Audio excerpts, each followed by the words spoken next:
man that also knew him is, of course, the last person that he interviewed, which is Nigel Farage. Nigel, thanks for joining me. No, thank you. And I'm obviously a very sad news. Expected, but very sad. But James genuinely was a broadcasting pioneer, a broadcasting legend, the king of late-night phone-ins. I mean, and you mentioned the word comedic a moment ago. I mean, he would often take a position that was entirely contrary to what he really believed in, just for the sake of public debate. And if you think about that in the broader context of what freedom, democracy, society is all about, James was completely a part of it.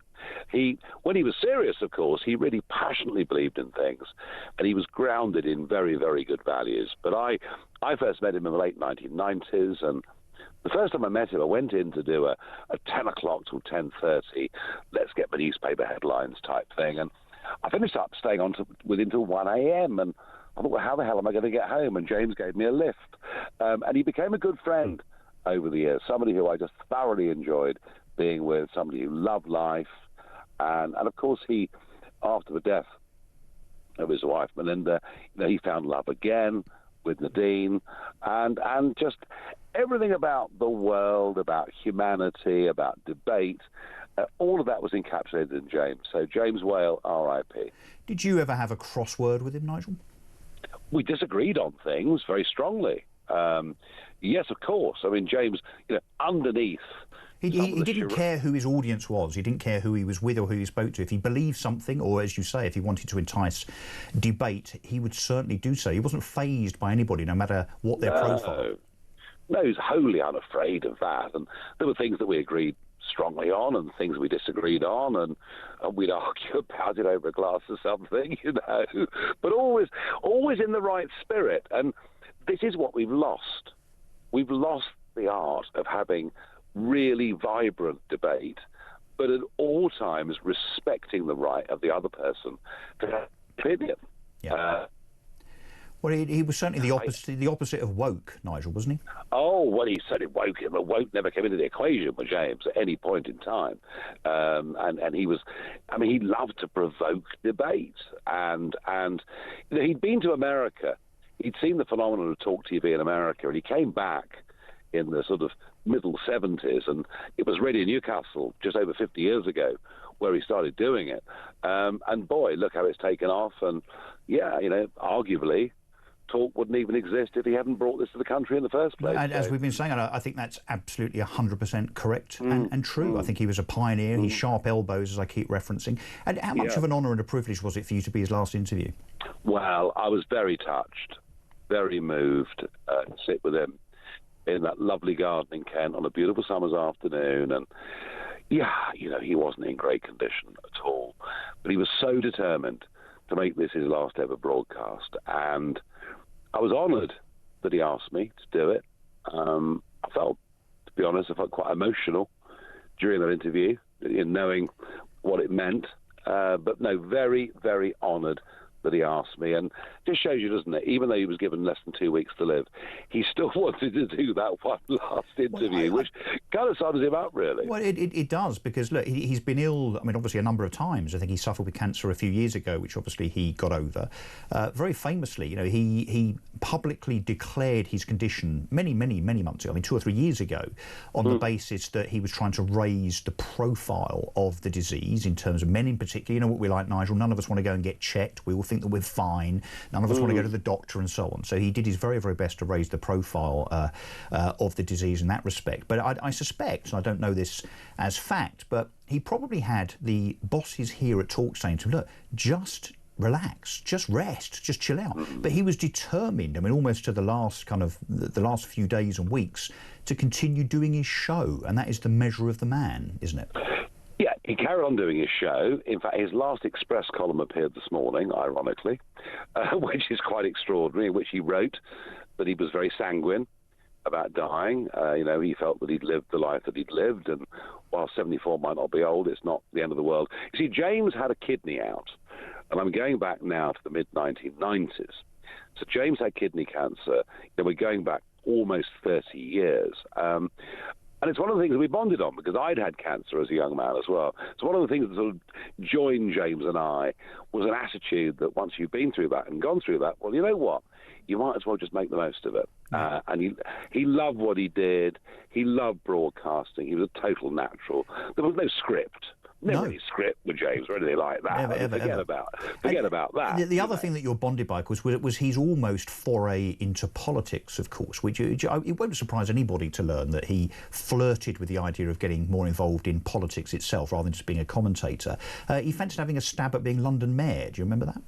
He did, yes. I was leader of UKIP, and James and I were chatting, and he was very seriously considering running for London Mayor.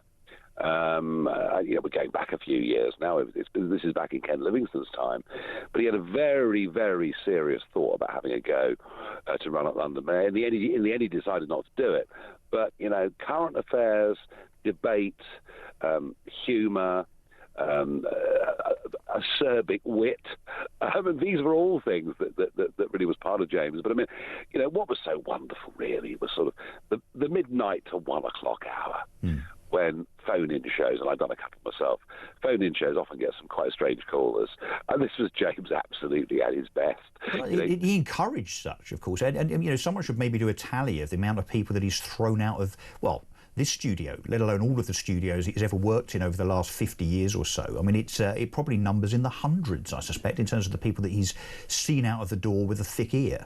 Oh, yes. I mean, if people came on with ideas that he thought were utterly moronic, he would not hold back in saying so in no uncertain terms.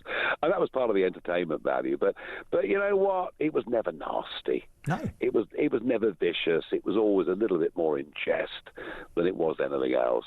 And, no, he'd be very, very sorely missed. But he's left a legacy by getting this genre going off the ground 50 years ago, that many of us, including you and me right now, have directly benefited from. No, indeed, and I've recounted my own personal experience of James. I didn't know him well, but I have had various encounters with him in broadcast, particularly when I was trying to plough my first furrow, so to speak, Nigel, on BBC Essex, as it was, many, many years ago, doing paper reviews. And as I was just saying, I don't know if you heard my brief tribute to him a few minutes ago, I was very, very worried about facing off with James Whale indeed. I mean, I'm just a gobby Essex estate agent, as people keep reminding me. But the man was a beautiful individual. I mean, certainly where I'm concerned, he was supportive.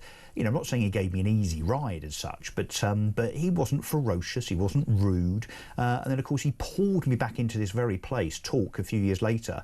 And then it was genuinely a great honour and an amazing experience to be asked to cover one of his shows when I was first starting out as a presenter. And I heard later on that it wasn't just the bosses here, but it was James himself who said, no, give this young Essex upstart a go. I think he'll be all right. And so it was a big chance. He had, I think, the biggest show in terms of the biggest audience on Talk at that very time. And to say I was a little nervous, Nigel, would be an understatement, as you can imagine. Yeah, I mean, as I say, he could be sharp, he could be acerbic, there could be a touch of sarcasm, but there was never any hint of meanness, and I think that's what you're really driving at, and he could be very, very kind to people and very generous to people, and I mean, right throughout broadcasting, newspaper, and don't forget, we had television shows as well over the years. He's a much-loved figure through the industry, and even though we knew the end wasn't very far away, he still represents a very, very sad loss. And I think there'll be a lot of comment and debate over the next few days just about what a significant role he played in changing the face of British media. But to me, above all, the most important thing is that he was a friend. And somebody that I could chat to and laugh with and joke with and agree with and disagree with and share a glass of wine with. And my thoughts are with the Dean today in a big, big way. Well, and I suspect that given your rise in politics, and some people are even tipping you to be the next Prime Minister, Nigel Farage, I suspect that his counsel as such, in terms of you occasionally speaking to him and giving your opinion on something, you would be guaranteed to get back a very straightforward, very common sense and very honest opinion, even though it's you, from him in terms of his candour. Would that be fair to say? Yeah, it would. And I'll be honest, I mean, he was one of those people very much encouraging me a year ago to get back into politics, to get back into the game. And very much after that last interview in the Garden, he really wanted me to succeed. He wants me to be the next Prime Minister, or wanted, sorry, for me to be the next Prime Minister.